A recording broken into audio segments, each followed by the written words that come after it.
Olá, esse é o canal Paz e Bem, esse é o Caminhos do Espiritismo, acolhendo as nossas comunidades e desejando aí um bom dia para todos. Vamos continuar o estudo da Revista Espírita de 1858 no mês de julho com a Suzy Leão, que é membro do Sejus, e hoje nós vamos falar de dois temas. Vou olhar aqui na minha cola.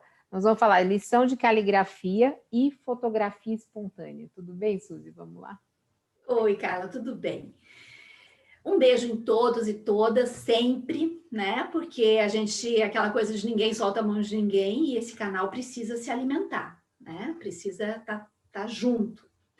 Carla, eu vou começar pela fotografia espontânea, que é uma coisa curiosa, é uma coisa bem curiosa.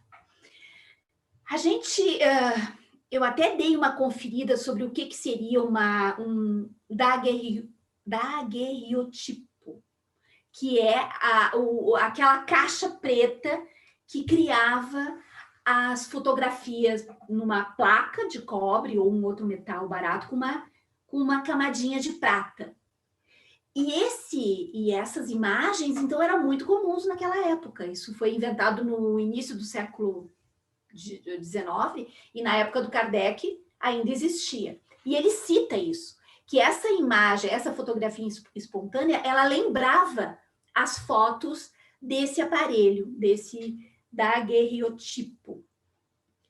E por quê? O perispírito, né? O nosso perispírito, ele não é visível aos olhos, mas quando ele está condensado ou quando ele está num processo de manifestação mediúnica, ele, numa aparição, ele pode se condensar a ponto de um médium ver esse perispírito, né?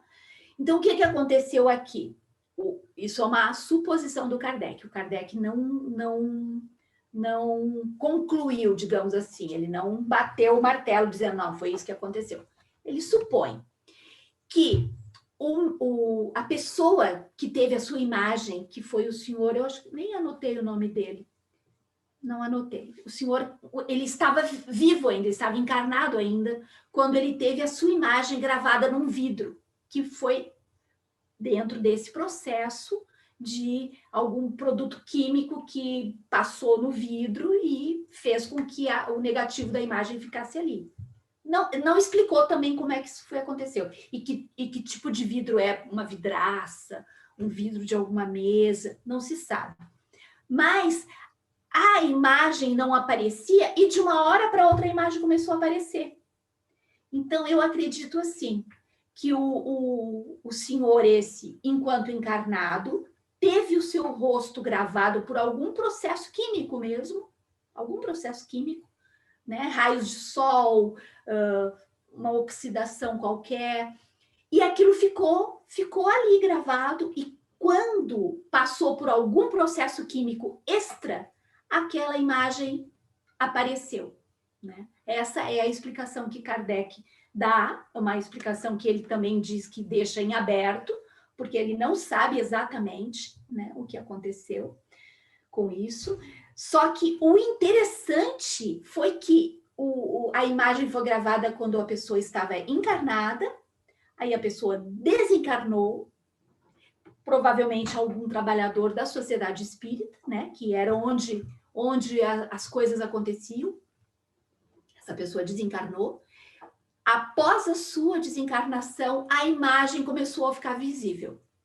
Por algum processo, por algum processo químico, por algum que Kardec também não explica, né? Kardec não diz, olha, deve ter sido isso. O que ele conclui é que foi o perispírito da pessoa que foi gravado. O perispírito dele gravado enquanto ele estava encarnado. E ele desencarnando, acontece algum processo químico que faz com que a imagem venha, né?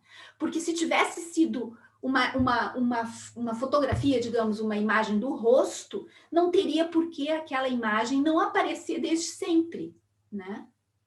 Aparece porque o corpo é visível. Mas como foi uma gravação do perispírito, e o perispírito não é visível em condições normais, só em momentos de manifestação mediúnica, a explicação que Kardec dá é essa, né? Que foi gravado a imagem daquele perispírito enquanto o cidadão lá, o homem estava encarnado, ele desencarna, aquela imagem continua gravada ali, passa por algum processo que ele não sabe explicar, e aí fica visível. Deve ter sido algo muito interessante, assim, muito, muito forte, na verdade. Né? Legal. Ou assustador, né? Porque você está mexendo com um espírito sem Sempre. saber o que está acontecendo. Começa a aparecer uma imagem na vidraça. Sempre. Na verdade, tudo fala, que eles será estavam que mexendo, tudo que eles estavam mexendo e lidando naquela época, tinha um quê de assustador, né? Tinha, porque mesa levantando, cadeira levantando, poltrona levantando, imagens aparecendo nas coisas. Tinha, sim, tinha algo de assustador.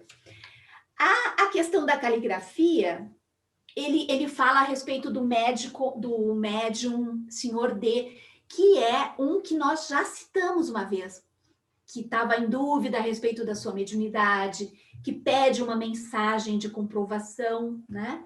Vem a tal mensagem de comprovação e ele se torna, eu acho, o médium mais completo da sociedade espírita lá, onde Kardec trabalhava.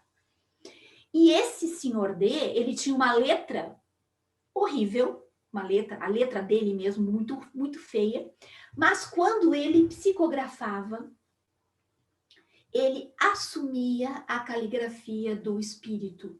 E então, um espírito em particular, que tinha uma caligrafia belíssima, escrevia, né, com aquela letra desenhada, e o senhor D, que eles não dizem o nome dele, escrevia com aquela letra maravilhosa. Isso também deve ser um troço muito bonito, né? Muito bonito.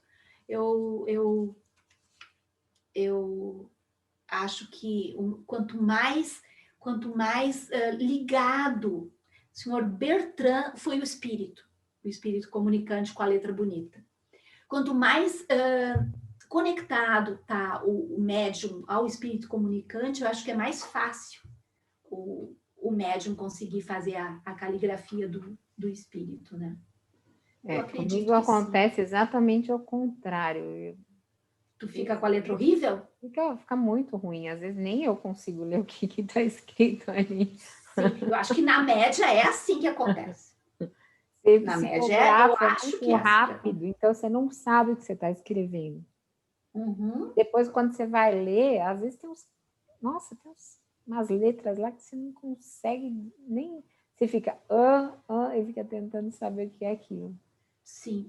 Eu acredito que isso daqui tenha sido um exercício, porque eles estavam, a gente tem que tentar se colocar, né, no papel deles, no momento deles. Eles estavam sendo testados e tentando provar as coisas o tempo todo. Isso aqui deve ter sido até um exercício, tipo assim, ó, vamos conversar com esse espírito e vamos ver se ele consegue reproduzir na mão do médium a sua letra. Eu acho que deve ter sido nesse viés, assim, de teste mesmo, de trabalho, assim, de demonstração mesmo. E conseguiu, e realmente conseguiu. Enem espiritual. Hã? Espiritual. Por isso o título, né? A lição de caligrafia. O espírito se prestou a isso até. Eles fizeram várias perguntas, todas aquelas perguntas básicas, né? Sobre o espírito. O espírito até diz que não foi uma pessoa muito boa, assim, como um ser humano e tal, mas se prestou a essa tarefa aqui, como uma forma de ajudar, como uma forma de... Achei bonito isso. Kardec estava sempre inventando testes e estudos e coisas. Tudo para ele era motivo de estudo, na verdade. Né? Legal. Então, tá bom. Então, nós chegamos até aqui. Gostaríamos de convidar vocês a estudarem conosco por aplicativo no Sejus. Nós temos obras e visitem o canal do Sejus. E quem quiser ser adicionado, manda uma mensagem particular pelas redes com o número do celular, que um dos administradores, a Suzy também pode adicionar lá no aplicativo para nós seguirmos com os estudos. E tem os estudos e esses estudos são publicados no canal do Sejus. Então, um beijo grande, obrigada, Suzy, e paz e bem. Fiquem bem, um beijo para ti, Carla. Tudo de bom.